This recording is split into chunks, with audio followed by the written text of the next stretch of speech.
Did you enjoy our pancakes? If you want to side them, we have something sweet for you. We need these ingredients for only one person: milk,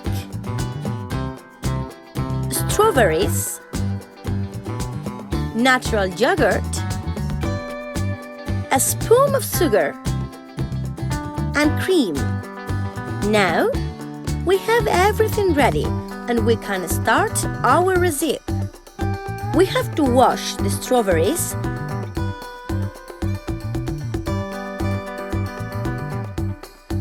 and cut them in small pieces.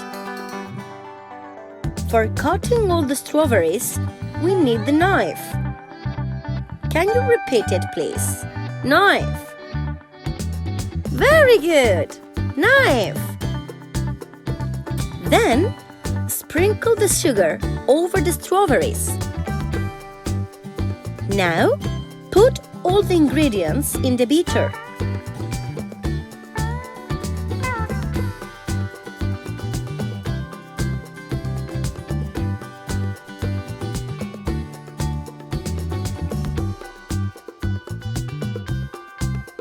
Let's mix it.